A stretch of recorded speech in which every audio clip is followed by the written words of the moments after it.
අයිබෝවන් මේ වීඩියෝ එක බලන ඔයාලා සියලුම දෙනාට මේ වීඩියෝ එක ස්පෙෂලිම මේ අවුරුද්දේ A level විභාගයට පෙනී හිටපු මේ දවස්වල විභාගයේ සමහර සබ්ජෙක්ට් එකක් තියෙනවා නම් ලියමින් ඉන්න ඔයා වෙනුවෙන්මයි. ඊට අමතරව විභාගයේ ලියන දරුවෝ හිටපු අම්මලා තාත්තලාට ඥාතීන්ටත් මේ වීඩියෝ එක ඉතාමත් වැදගත් වෙයි මම කියන්න හදන කාරණේ. ඒක නිසා මේ වීඩියෝ එක සේව් කරලා තියන තව මාස දෙක තුනකින් ඔයාට අනිවාර්යයෙන්ම මාව වැදගත් වෙයි. හරි. මේකයි විස්තරය. ඔයා දන්නවද ඔයාගේ දරුවට ඔයාට A level fail වුණත් A level result අඩු වුණත් හොඳ result එකක් තිබ්බත් ඔස්ට්‍රේලියා, නිව්සීලන්ඩ්, UK, යුරෝප් කියන රටවල් තුනට එයාගේ ඩිග්‍රී එක කරන්න අනිවාර්යයෙන්ම හොඳ ස්කෝලර්ෂිප් එකක් එක කියන්නේ ලක්ෂ 20ක 30ක ඇඟට දැනෙන ස්කෝලර්ෂිප් එකක් යන්න පුළුවන් කියලා. සමහර වෙලාවට IELTS නැතුව පවා යන්න අවස්ථාව අපිට හදලා දෙන්න පුළුවන් වෙයි. ඉතින් ඔයා හිතන්න සරලව මම කියලා දෙන්නම් වෙන විදිය. ඔයා හිතන්න ඔයාට A level pass වෙන්න බැරි වුණා කියලා. A level result sure නැහැ කියලා. බය වෙන්න එපා. ඔයාව අපිට ෆවුන්ඩේෂන් එකක් එංගලන්තයේ ඕස්ට්‍රේලියාව හෝ වෙනත් රටක කරන්න හරි.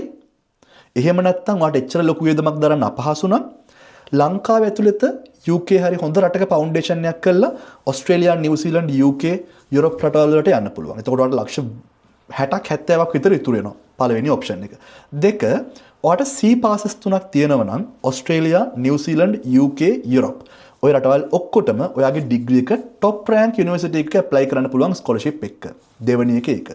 තුන්වෙනි එක ඔයා හොඳ ඔය හිතන්නකෝ මෙහෙම ඔයා ලංකාවේ ගවර්න්මන්ට් යුනිවර්සිටි එකකට යන්න ඔන්න රිසල්ට් එක පාස් වෙනවා. හැබැයි තියෙන ප්‍රශ්නත් එක්ක ඩියුරේෂන් එකත් එක්ක රෙකග්නිෂන් එක, ඒ කියන්නේ පිළිගැනීම, ඔපචුනිටි ප්‍රධානම දේ ජොබ් ඔපචුනිටිස්, පිට රටක සෙටල්මන්ට් ඔය ඔක්කොම දේවල් කන්සිඩර් කරලා බැලුවට පස්සේ වාට හිතනවා නෑ මම තවත් මෙතන නාකි වෙන්නේ නැතුව මම යනවා හොඳ රටකට ගිහිල්ලා මම එතන පටන් ගන්නවා. මොකද පොඩි මුදලක්, ඒ කියන්නේ අම්මලා තාත්තලාගෙන් ඔක්කොම ඉල්ලන්නත් අවශ්‍ය නෑනේ.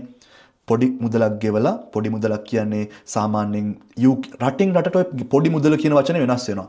කොටසක් පේ කළා මේ රටවල් වලට ගිහිල්ලා ඒ වැඩ කරන ගමන් part time ඒ මුදල දීලා වගේ ඩිග්‍රී එක recognize world class university එකකින් ඉවර කළා කැමතිනම් මෙහෙ ඉන්න පුළුවන්, කැමතිනම් ඒ රටවල් වල ඉන්න පුළුවන්, එහෙම නැත්නම් කැමතිනම් වෙන රටවල් වලට මාරු වෙන්න පුළුවන්, permanent residence වලට, job opportunities වලට ඔයාගේ opportunities ඔය කටුනායකින් එළියට ආවට පස්සේ ළමයි මහා සාගරය වගේ. හරිද? ඒ නිසා ප්‍රධානම දේ හරි mindset එකක ඉන්න ඕනි.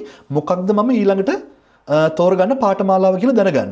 අන්න ඒක තෝරලා දෙන්න මම ඉන්නවා. මගේ ස්ටාෆ් මෙම්බර්ස්ලා ඉන්නවා. අපි කියලා දෙන්නම් ඔයාගේ අතේ තියෙන බජට් එකට මොන රටටද කොයි විදිහටද ඔයාලා මේ වගේ ගමන සාර්ථක කරගන්නේ කියලා. ඒක නිසා ඔන්න ඔය ඔප්ෂන්ස් තුන. A level fail උනත් A level C passes තුනක් තිබ්බත් කැම්පස් යන තරමට හොඳ රිසල්ට්ස් තිබ්බත් ඔයාගේ අදහස තියෙන්නේ පිට රටක ගිහිල්ලා ඔයාගේ ඩිග්‍රී එක රෙකග්නයිස් টොප් ක්වොලිටි යුනිවර්සිටි එකකින් කරලා ඒ රටේ ජොබ් එකක් කරලා ඒ රටේ සෙටල් වෙන්න නම් මේ වීඩියෝ එකට අනිවාර්යයෙන්ම වැදගත් වෙනවා. ඒක නිසා සේව් කරලා තියාගන්න. මම ඔයාට උදව් කරනවා, ඔයාගේ ෆැමිලි එකට උදව් කරනවා, ඔයාට ඔයාගේ ෆැමිලි එකම ගොඩ දාන්න. හරිද? අපේ සියලුම සේවාවන් සම්පූර්ණයෙන්ම නොමිලේ. ඔයා ඕස්ට්‍රේලියා ගියත්, ඔයා නිව්සීලන්ඩ් ගියත්, ඔයා UK ගියත්, ඔයා යුරෝප් ඇප්ලයි කරා. සම්පූර්ණම නොමිලේ කිසිම රෙජිස්ට්‍රේෂන් ෆී එකක් කිසිම දෙයක් ගන්න නැතුව අපි ඔයාගේ වැඩේ අකුරට කරලා දෙන්නම්. එහෙනම් මේ වීඩියෝ එක මෙච්චර වෙලා විනාඩි 3යි තප්පර 40ක් විතර බලපු ඔයාට බොහොම ස්තුතියි. මේ වීඩියෝ එක ඔයාගේ කට්ටිය යාළුවන්ට, පවුලේ කට්ටියට පේන්නත් එක්ක ෂෙයා කරන්න, ලයික් කරන්න. ඒත් එක්කම මේක සේව් කරලා තියාගන්න. ඔයාට මම අර ඉස්සෙල්ලා කිව්වා වගේ අනිවාර්යයෙන්ම මේක උමනා වෙනවා තව මාස දෙක තුනකින්. හරි?